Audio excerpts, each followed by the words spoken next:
Our streets are not safe, not least because our borders stand starkly and utterly open. Millions and millions of illegal migrants pour into this country who have no interest in our common heritage and no commitment to our common ideals. Good, stable work is in too short supply. Our economy has entered a new and decadent Gilded Age, while the denizens of the upper class live a cloistered life behind gates and private security, and woke CEOs make in millions of dollars in pay. They're teaching our children that fundamentally they should be ashamed of who they are.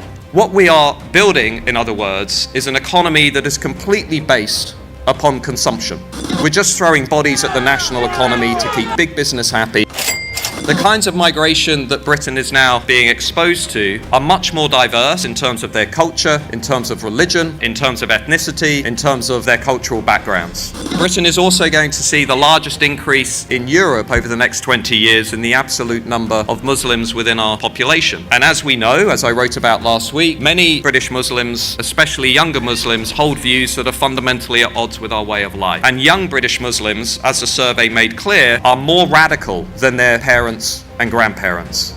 The thing on immigration is that no one can avoid that it has made our societies poorer, less safe, less prosperous, and less advanced. If immigration, non-stop immigration, was the way to create wealth and prosperity and lower home prices, then London would be doing great.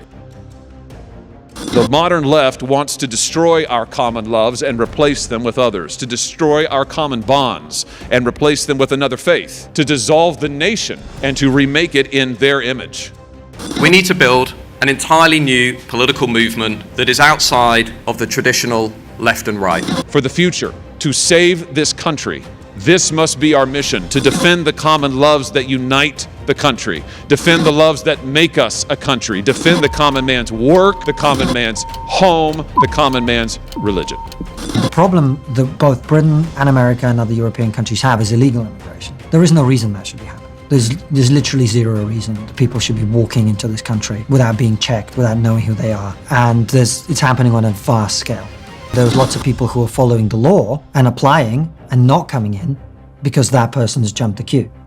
You can't have people coming in illegally. It's against the law. It's like saying, well, what's the harm of someone committing a crime? Well, the harm is they're breaking the law. Secondly, people break the law on purpose. The reason they break the law is that we probably wouldn't let them in otherwise. So that means we've thought about what kind of immigration system we want to have. We've voted for people who put in the laws that we wanted. And then we say, well, we want these people to come in, but we don't want everyone to come in. We want only these people because they have the right skills, the right qualifications, the right whatever. And what's happening is we're not letting them in, some of them, and we're letting people in that we never wanted in the country in the first place. Then a lot of them are coming, for example, this country, I don't know the latest figures, but under the Conservatives, we were spending £8 million a day, every day, in Britain, on housing for illegal immigrants who were coming over from other countries, right? Why should the British taxpayer be spending £8 million a day to put people up in hotels? Do you want a large population of people whose first act of coming to your country is to break the law? How likely do you think those people are to pay taxes, to contribute to society more broadly? So when you have large levels of illegal immigration, one of the things that happen is nefarious actors abuse that. So people come in who are, some of them are criminals, some of them are terrorists, some of them are just violent. You know, Abdul Azidi, who threw acid over that woman and her children recently in the UK, he was an illegal immigrant. He came in here on a lorry. He was supposed to have been deported twice, and then suddenly decided, you know what, I'm a Christian. He converted, and then we let him stay. And then he attacked a woman and 2 children with acid. All over the Western world, in Germany, in the UK, in place after place after place, populations keep on telling their leadership that they want less immigration, and their leadership keeps on refusing to listen to them. But this is like a fundamental broken translation function in our sacred democracy that our elites don't seem to care about. And why don't our elites seem to care about it? Well, number one, they really benefit from the cheap labor, okay? Number two, they actually don't really like the people who make up the domestic populations of their own country. It's one of the things that we consistently find from the UK elites to certainly the American elites, is they seem to really not like their own fellow citizens, even though the wars that they want are going to be, of course, fought by the people in the heartland and not by the people who are walking down the streets of Washington, D.C. The thing on immigration is that no one can avoid that it has made our societies poorer, less safe, less prosperous, and less advanced. Everybody seems to agree that if you look at, for example, the United Kingdom, if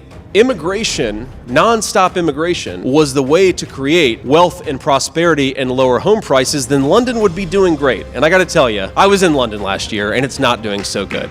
Our streets are not safe, not least because our borders stand starkly and utterly open, and millions of illegal migrants pour into this country who have no interest in our common heritage and no commitment to our common ideals. Good, stable work is in too short supply. Our economy has entered a new and decadent Gilded Age, where working class jobs disappear and working wages erode and working families and neighborhoods fall apart, while the denizens of the upper class live a cloistered life behind gates and private security, and woke CEOs rake in millions of dollars in pay. Meanwhile, religion is hounded from the public square, and fanatics take to our campus quadrangles to chant death to Israel, precisely because they despise the biblical tradition that links the nation of Israel to the American Republic. And at back of each of these trends, and all of them, at back of the chaos and coming apart, is an assault on our common loves, the affections that come to us from our biblical inheritance: God, work,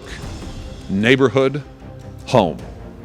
The great affections of the West. They are dissolving before our eyes. The modern left wants to destroy our common loves and replace them with others, to destroy our common bonds and replace them with another faith, to dissolve the nation and to remake it in their image. This has been their project for 50 years and more. But I submit to you, it is the right that is failing this country more acutely. The left's agenda we know, the left's threat we expect. Now, it is conservatives who should be defending this nation, who should be defending what makes us a nation. But instead, in this moment of crisis, they're busy tending the dying embers of neoliberalism. They're reading their copies of John Stuart Mill and Ayn Rand.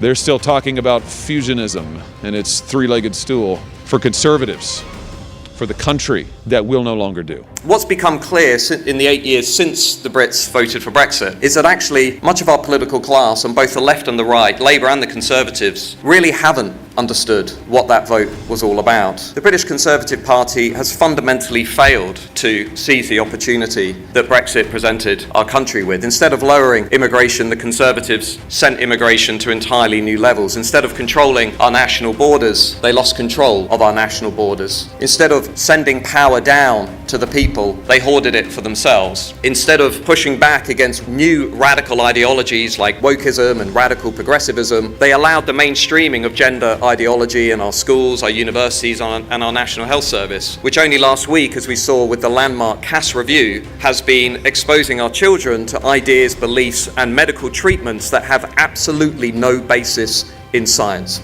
Ideology was consistently put ahead of evidence by the expert class. And instead of preserving who we are, the British Conservatives allowed the mainstreaming of critical race theory in our primary and secondary schools, 1 in 4 of which have been shown, through freedom of information requests, to be drawing explicitly on CRT. They're teaching our children that fundamentally they should be ashamed of who they are, that their British or English identity or Welsh identity or Scottish identity is fundamentally a source of shame and embarrassment. And the only thing you should be proud of is our definition as being a country that's open to diversity and multiculturalism. But to say that a country is open to diversity is like saying a country doesn't have an identity of its own.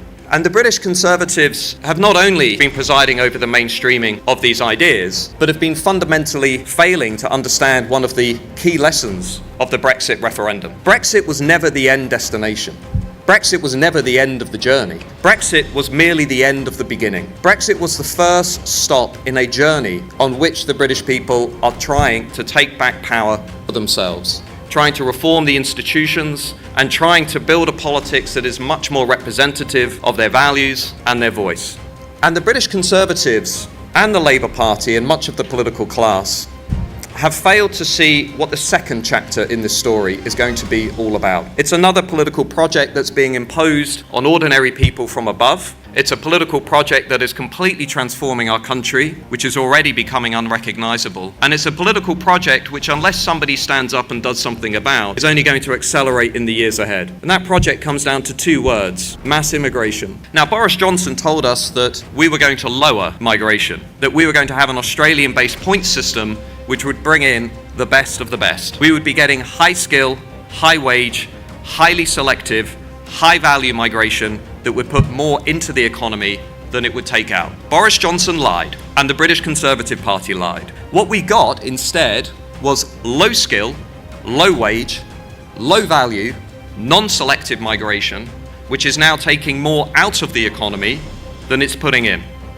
All of the studies on non-EU migration into Europe show the same thing. From Denmark to the Netherlands to France, I write about them each week, that typically low-skill migration from outside of Europe is a net fiscal cost, not a net benefit to Western economies.